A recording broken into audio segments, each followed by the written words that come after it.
Today we're talking everything from Widow's Bay, episode 6. We get to take a look at the origins of the island and the town's first mayor, Richard Warren. We're going to discuss all that and more on an episode of Unbinged starting now. Welcome into Unbinged, the podcast for the shows, movies, and news you love to binge. I'm Alfredo Brown. Joined as always, we got our full cast here today. Jagger, May, Matt Kopfhamer, Sam Holt. We're going to talk everything from the latest episode of Widow's Bay, but first, the spoiler warning. We're about to spoil Widow's Bay, so don't get mad at us. Okay. Guys, lady, this was a cool episode looking back at the origins of the island titled Our History. We finally got our introduction to Hamish Linklater and Betty Gilpin, and the gods have blessed us. Big G or little G, gods, whichever ones. They've blessed us with just phenomenal cameos. Little G's. Little G. Little G's. Like we have deities of just TV, just movies, just video games. Very Zeus or Greek-like. Romans, whatever. This was fantastic here. This episode really focuses in on Richard Warren and what appears to be, from the outside, you first look in, it looks like a deal that he's made with the devil. And then there's some things that have maybe kind of twisted that thought that he was the devil or now it's a different god. And there's a whole lot going on here.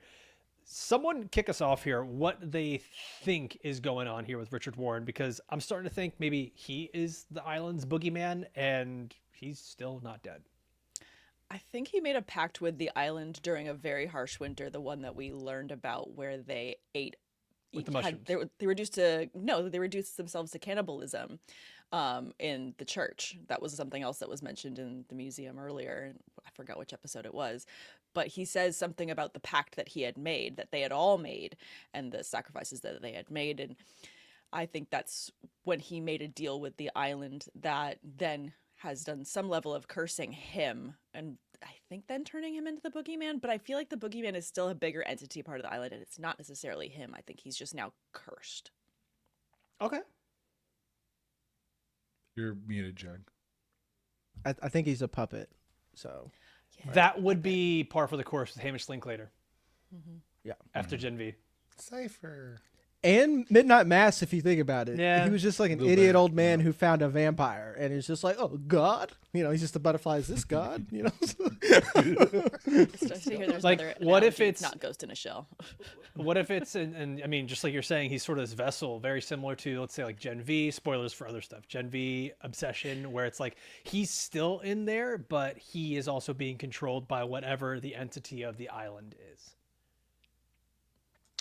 So I wonder if this ties back to the Patricia cocktail episode where she's being controlled by the grimoire, and then Jag speculated that it was possibly Maynard related, which may be related to Dionysus. So it's possible that the island entity may be Dionysus, maybe something worshiping Dionysus, and was given some sort of power set or power that it can then bestow upon people like Richard Warren, who seemingly cannot die. So I wonder if this all then ties together that, and we're maybe when we talk about big G, little G gods, Dionysus would be a little G god, so he has much more power than a human, but isn't all powerful and can only exert control over maybe this one small area like the island. So I wonder if we're getting closer and closer to that reveal. I really hope, too, that it's one way or the other.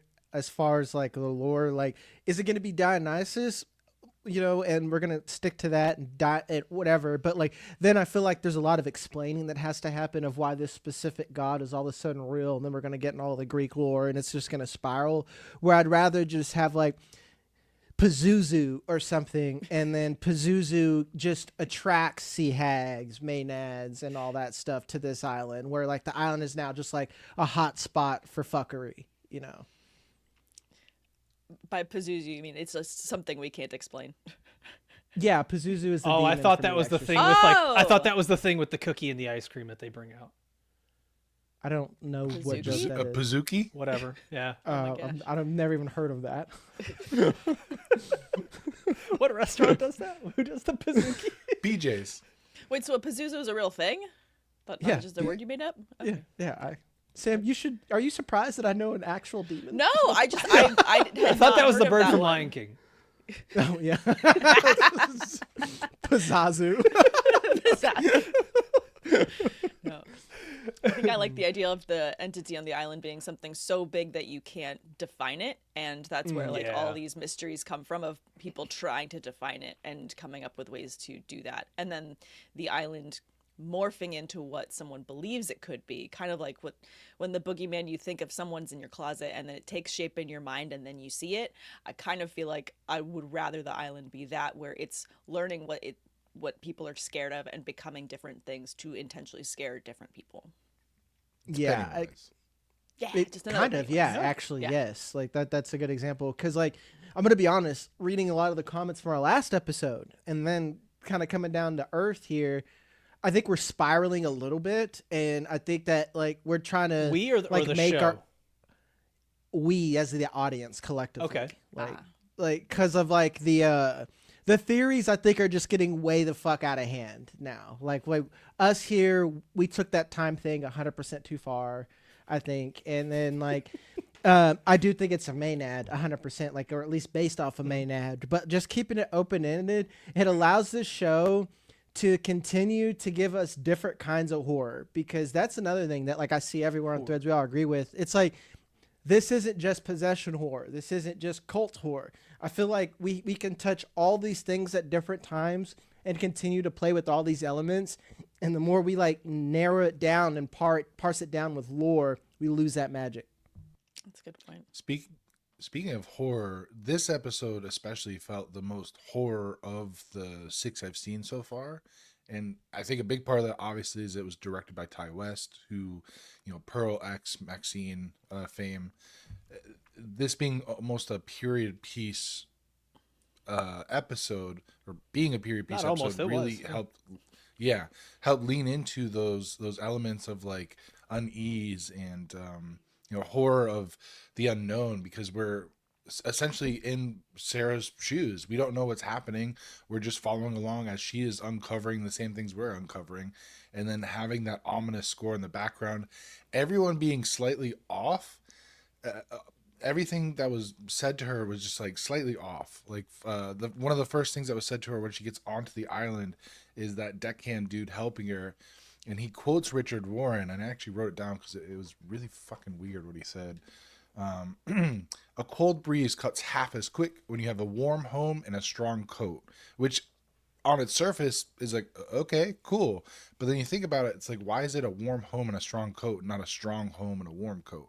Like, why is it backwards? What's the intentionality there? Is it just to make us feel weird? Is it just to be unsettling? Or is there an actual meaning behind some of these like things? For I example, think this is Richard Warren. spiraling. Yeah, I think that. I It think might be. Maybe I'm That's going spiraling. too deep. Yeah. But I want to give you the this benefit of was the doubt. I weird. feel like we've jumped the shark ourselves here. Yeah. that's fair. So That's what I'm talking about. Like, but to be fair, that's the magic of the show. that's is what that I mean, like yes. we're reading every sentence. We're trying to break it apart to like, does this mean something? And you're like, maybe not. Probably not. Because like with this show, Koff, to like go off of what you're saying, and I think it's going to lead perfectly into Sam what you're talking about, is this show intentionally makes every character weird. So when you hear them speak and they say something weird, you're not sure if it's just like, oh, they're weird, or it's supposed to be if it's like unsettling. that, right? Like if is it supposed to be like that because of the show? And the only times you come across someone who's not weird is like, I don't know, the sheriff right now and Tom's son Evan, and that's Yet. about it. He's not weird yet. Yet, right? Like it could get weird, and that leads me into Sam. You have a really good theory about Sarah here. Before we talk about that, I want to remind everybody we've got a bunch of ways you can enjoy this show. First is right here on YouTube. So if you're watching, like this video, hype this video, comment with your thoughts on Widow's Bay down below. We're going to be back again tomorrow covering the next episode of Widow's Bay, because this was a 2-episode drop. So make sure you are here tomorrow. Click the little bell on YouTube to make sure you're subscribed and you get the notification. On Apple and Spotify, you'll get the notifications there. Please, if you're listening, take a sec to leave a 5-star review. That makes such a huge difference for us as an independent and growing podcast. You guys have been crushing those reviews lately. We're well over 100 reviews on Spotify. We're getting closer to that over on Apple, and that's all because of you guys, so we can't thank you enough. Coming up, we've also got Your Friends and Neighbors. We're finishing up Euphoria, right, guys? The finale's coming up? Yeah, I'm not in that one, so I'm just kind of Finally. Good. playing it by ear. And then coming soon as well on Apple TV, we've got Cape Fear and Silo, and then on HBO coming up soon, Hot D, season 3. House of the Dragon. What? Oh, Jag's like, I was not aware of that show. I won't be there for that one. Count me out. All right. Also, guys, we're not going to do From. We're not doing it. I'm sorry. Like, you guys keep asking, we're not going to do it. Yeah, it's. Don't ask. It's not happening. It's not going to happen. No. As opposed I to had every to other say time it. when I'm we ask sorry. them, tell us what shows you want us to cover. We're not doing that one. Yeah, like we're letting them know ahead of time here. It ain't happening. Sam, you had a really good theory that you brought up before the episode, and the question is Sarah actually a reliable storyteller in this instance? Because we've had to question what's reality and what isn't. Yeah, we've had to question several viewpoints that we've had so far in Widow's Bay in each episode from different characters in the town. And we're questioning at what point things become haunted or reality shifts. And I think my big question is, when we meet Sarah, she's obviously on the boat and she's coming to the island. At what point does she stop being a reliable, storyteller in this? I feel like she stops being reliable after the first night. And really after her first night there, I feel like the island sinks its claws into her, because then you kind of see tilt shifts in camera angles. You see some things kind of perspective wise shift. There's just a lot of different camera work and moments that you feel tension building up for her that make me question what she's actually seeing. Even when she runs into the meeting at the church screaming and everyone looks at her like she's crazy, part of it feels like that could be her having just experienced something that is haunting, but as well as walking into something else that's now preparing to become haunting towards her. So I feel like I'm just questioning a lot of everything that she's seeing and all the characters she's experiencing. What's true and what's real? Like, I feel like the first interaction she has with the priest is genuine, and then everything after that starts to shift. I disagree strongly. That's fine. I like that you bring up Care to that she elaborate? may be an unreliable narrator. Cough started but we have talking, to- so I just Cough's like, that's good, Jagger. Now shut up. go on, Cough. It's Go the on. white man's turn to talk. Come on. Oh. Now. And we'll be back after this. We have to remember she's only 14 years old, so how reliable can she be? No. She is 4 and as a 10. narrator? 4 and 10. Four and Is that 10 not years 40? old. No, that's She didn't 14. say 4 times 10, I'm so confused. which I think would play perfectly into the joke of this show. And that is the old English. Like, he would say 2 and 20. Yes. Like, stuff like that. Yeah. Which is then hilarious because the son that knocks out Richard later, who says, like, it's like Berries and Cream kid that said he killed my mother, he absolutely looks like he's like 20 or older than her in whatever Widow's Bay ages are. It's so subtle. It's so perfect. And I love it. They put it out there for people to not even know. Is she 40? Is she 14? But let's just keep talking like she's an old spinster. Oh, a spinster at 14. I get it. Yeah. I guess my reasoning for why I don't believe it, and like, when I say this right now on this pod, I feel like, at least I feel like Loftus on episode 1, where everyone's just like you can't drive by. I was like, it's perfectly safe to drive by the hotel. You just can't stop. Like, you guys all tell me these things. So I'm like, you're all nuts, and this podcast is going to be the next ringer, But like, this is I asked myself, what purpose would that serve for storytelling? And that's it. This is why it's hard for me to watch things, because I always think as a writer, like, what purpose would it serve to lie to us? Because there's like unreliable narrator, and then there's just straight lying to your audience and wasting their time for 45 minutes. That and Fair. like that's where I'm at with it. Like what they'd be doing that just to say that we did something cool, and then I'm like, okay, Not necessarily. okay, well. I mean, there could be an angle where Richard Warren turns out to actually be a protector, and like from Sarah's perspective, he was a violent maniac who was attacking people and killing them. But if there is a shift in perspective and it actually shows that he did those things as a way to protect the island for some reason from a bigger evil, there may be that twist later on. That's the only reason I think That's her lack of being context. That's not unreliable narrator, because that would mean the events that she experienced actually happened. Just her perspective of why they were Fair. happening are not true. Like, because like to me, he probably was bloody, doing all that crazy shit, being wild as fuck. And then the other thing too, at the end of the diary where it says, "Well, oh, it could all just be in my head," blah blah blah blah. That sounds like something that like a townsperson read. And it's like, we can't have anyone find that. And then like instead of burning it, which would be the smart thing, like they like wrote a stupid fucking note in it or something. Because like if anything, let me finish, Cough. God damn it, dog. Like, you're done. You're taking a breath. I thought you were done. That like as now I'm thrown off. Go ahead. Well, shit, my bad. I wasn't trying to throw you off. The only reason that I bring that up is because we've already now seen 2 or 3 other instances where people have had shifted perspectives, and then it shifts and we see what actually happened was different than what they experienced. We saw it with Patty. We saw it with Tom. We saw it with not Evan, but those 2 specifically. So now this may be another instance where a character is experiencing something in one perspective, but then the audience gets revealed that it was something different completely. That's gonna get annoying if that keeps happening.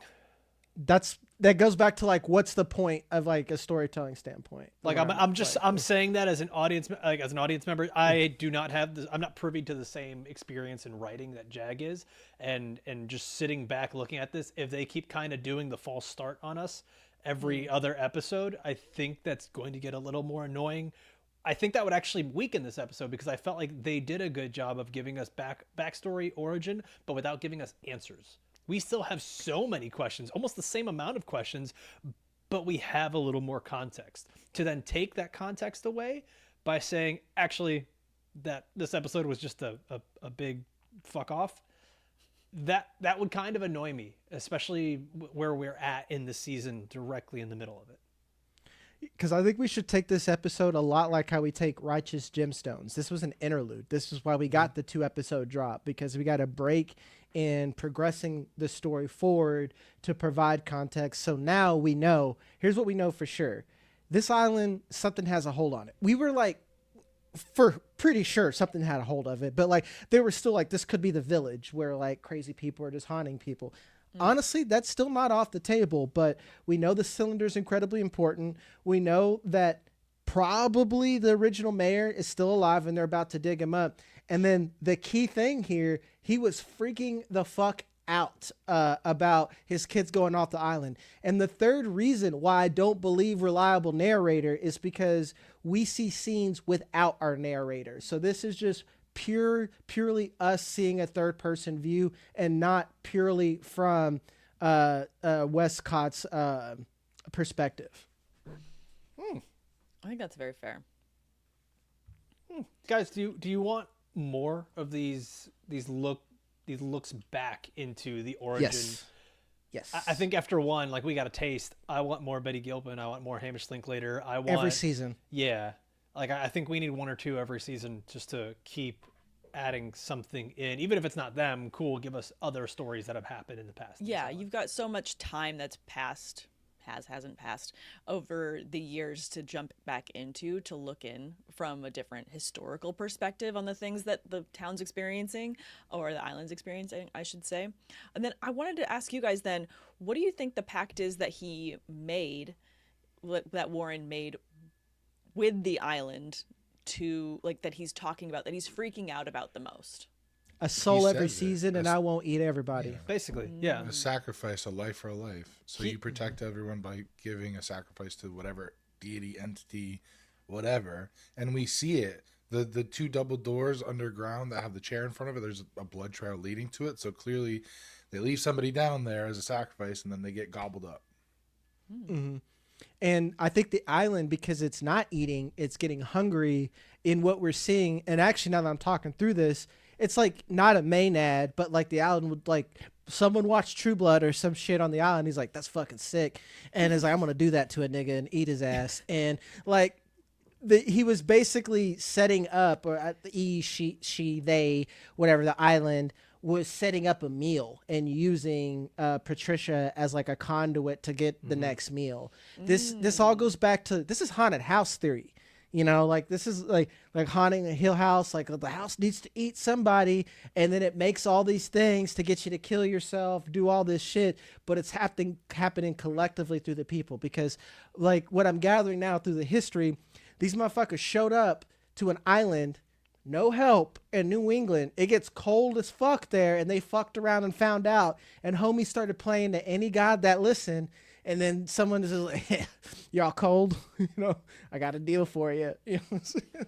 And I think that's why we're getting all these experiences now, is because of Tom. Yeah. Because he had this whole moment with his wife, with his kid. We don't know what kind of deal he has made, whether inadvertent or not. And I think he and Richard Warren are supposed to be these mirror images of each other. Just the times have changed, the circumstances have changed, but it's still very similar. They want their island to thrive under any circumstances, but now Tom's like, fuck, I might be in too deep. But there's some deal made to save somebody as well. Right. I wonder if they're going to go into, like, the island may be on the convergence of, like, ley lines or at the crossroads or something like that, where it lays on a source of power. And so when they got to the island and it was desolate, the first mayor, Richard, accidentally found, like, this crossroads and made a deal with not the devil, but with a demon. And that's maybe somehow trapped it. And that's what kept it underground. And so when he gets buried, it goes into hibernation. And now that, like you said, Tom is starting to bring more people to the island, it woke up and it's fucking hungry because it's been however long since it last fed. Guys, something I noticed from this one, everyone noticed it, so it's not like I'm the only one, but the basement tunnel connects to the well, and that's where Sarah popped out of. That's where our Reverend last looked in, and after that, like, that was it. We see him end up, like our commenter said, self-deleting. And It makes me laugh every time. It's still really funny. It's still really funny.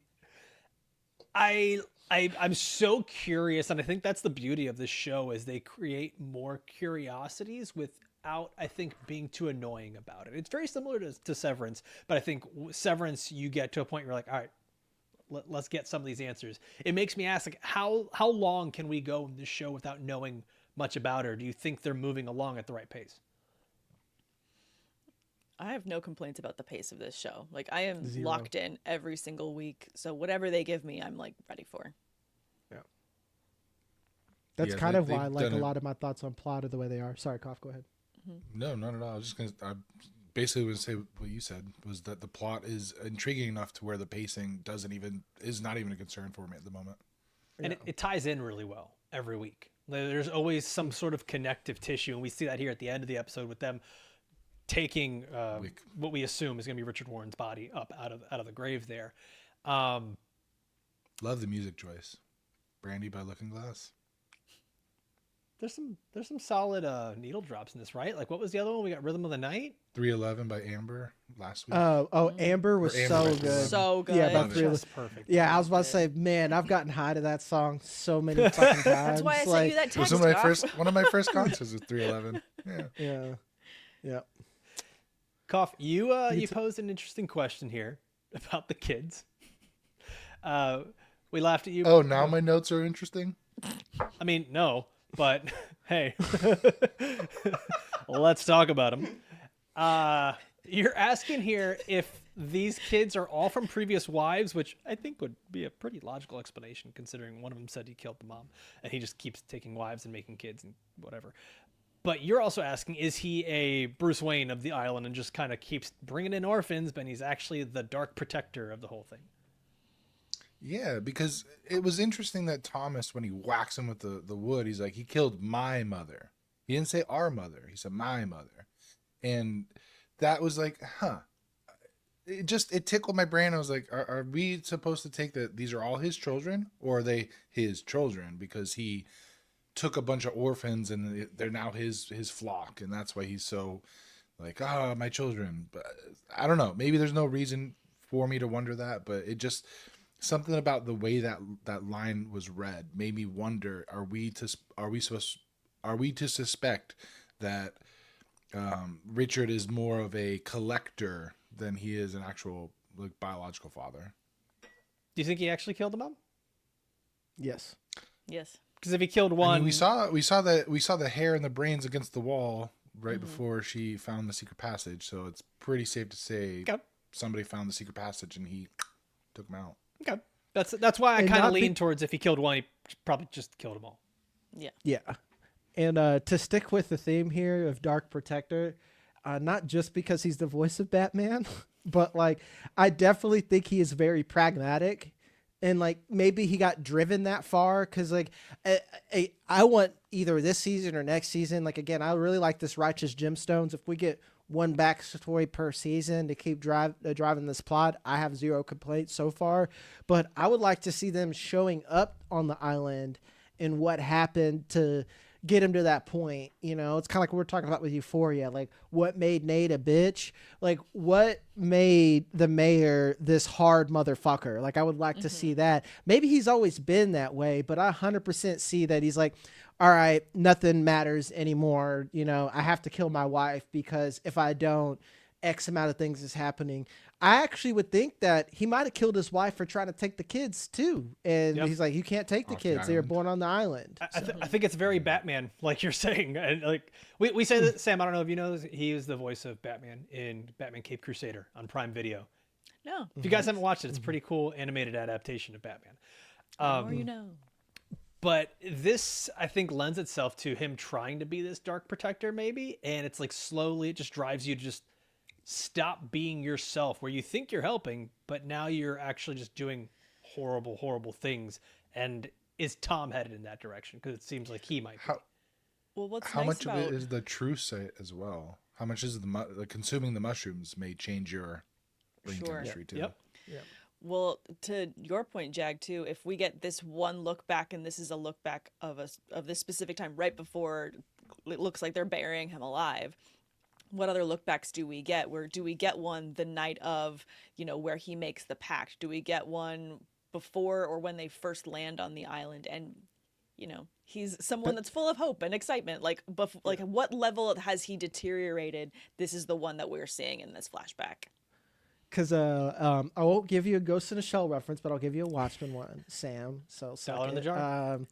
Yeah, it's the Voyage of the Black Freighter, where you know we see through Ozymandias, through the comic within the comic of this guy who's lost at sea. And he thinks that he's the hero and protagonist and he's saving everyone. But through the struggle, he slowly becomes the monster. And then he's the actual villain the entire time. And I think that's what could happen. Like he started one way and then Kopf, like you said, man, you take enough mushrooms. I mean, fuck, you take non-magic mushrooms too much, you can get wild, you know. And this motherfucker was taking the blackest, darkest mushrooms and getting faded as fuck. And I think he 100% went off that deep end and was both protector and villain at the same time. My favorite is between the two of you, we have such a great expert in entities and drugs, and it's perfect for this show. What do I bring? I don't bring any Sanity. of that. So yeah, normalcy. You're what we call in show business a straight man, and I don't mean that how like now. I meant like just like normal. Yeah. It's a You movie. can't say anything You anymore, guys man. don't watch the show. You can't say shit anymore. I'm just trying to not crash the car right now. Do you guys have any questions about what was going on with the plague? Because the plague sounded very much like the rage virus, and like, what the fuck is happening with that? How? Well, the plague is the fog, right?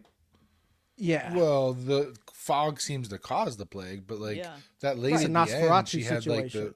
she had was, like the like, red just bleeding eyes and from covered in everything. blood, and she did the like That the is the rage plague, though. scream. That's Th- they've mentioned it that's before, just the right? The plague. eyes go white, and then eventually it turns to that. But this lady seemed So- almost like she was hiding it for a minute there. Like she seemed She normal, seemed like and the then like, flipped island the saying switch. like, "Hey, you're taking my future snacks, bro. Like this, like Yeah. don't So was this bogart a the possession? kiddos." "Bring my goldfish back." Yeah, So my that's- go, my ego. So is the plague bogart the Funyuns, another bro. version of the like a possession storyline where it's like the fog causes you to get possessed by the island? Is that how you guys read it? Yes. Yes. It's- Like it's like to me it's Nosferatu. Like they have a Nosferatu. Actually, that's what I'm gonna call it. because yeah, the fog comes over the town and Yeah. causes the pestilence. Okay, yeah. yeah, Nosferatu's called the insufferable one.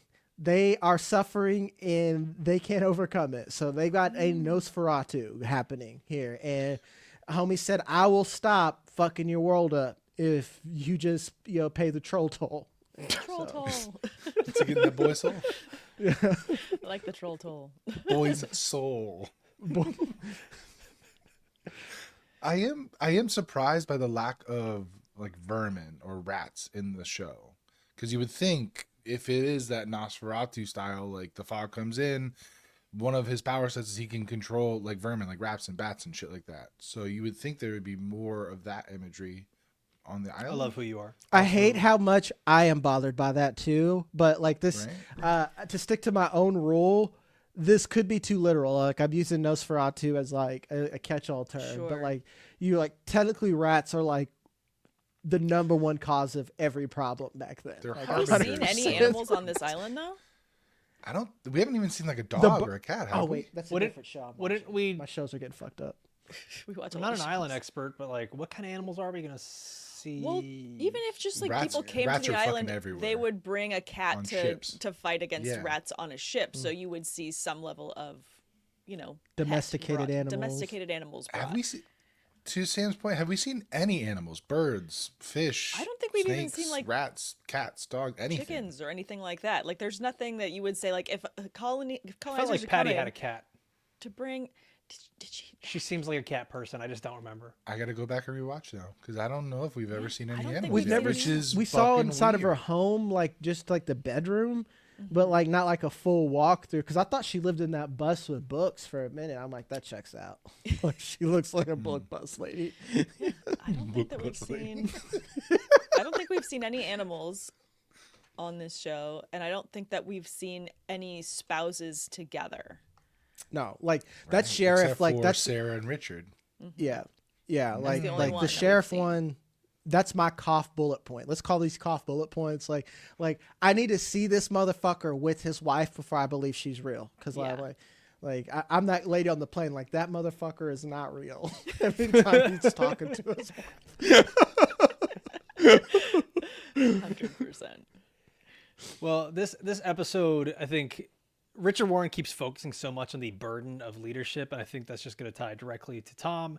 It's tying directly to what we're going to see in this next episode, which we're going to hop into so we can have that for you guys tomorrow. And, as always, please make sure you like this video, comment down below, subscribe to the channel. If you're listening on Apple or Spotify, be sure to leave that 5-star review. We're going to be back again tomorrow. Thank you all for watching or listening all the way through. For myself, for Jag, for Koff, for Sam. We'll see you next time. Adios.